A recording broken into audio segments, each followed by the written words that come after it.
अरे हर dispute criminal case नहीं होता, इसलिए सुप्रीम कोर्ट ऑफ इंडिया ने भी साफ कहा है कि सिविल डिस्प्यूट्स को क्रिमिनल केस में कन्वर्ट नहीं करना चाहिए।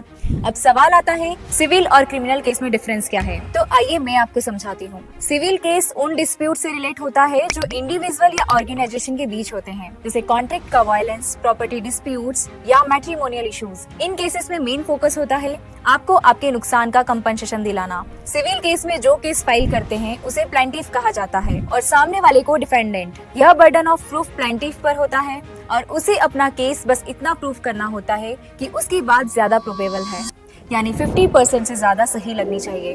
वहीं दूसरी तरफ क्रिमिनल केस उन एक्ट से डील करता है जो सोसाइटी या पब्लिक ऑर्डर्स के खिलाफ होते हैं, जैसे थेफ्ट, मर्डर, चीटिंग या फ्रॉड। क्रिमिनल केस में केस गवर्नमेंट की तरफ से प्रोसिक्यूट किया जाता है और यहाँ बर्डन ऑफ प्रूफ प्रोसिक्यूशन पर होता है। उन्हें अपना case beyond reasonable doubt proof करना पड़ता है, यानी कोर्ट को पूरी तरह यकीन होना चाहिए कि एक्यूज ने ही क्राइम किया है। अगर सिविल केस में आप जीतते हैं तो आपको कंपनसेशन मिलता है, लेकिन क्रिमिनल केस में एक्यूज को पनिशमेंट मिलती है, जैसे इम्प्राइजमेंट, फाइन या कभी कभी लाइफ इम्प्राइजमेंट भी होता है।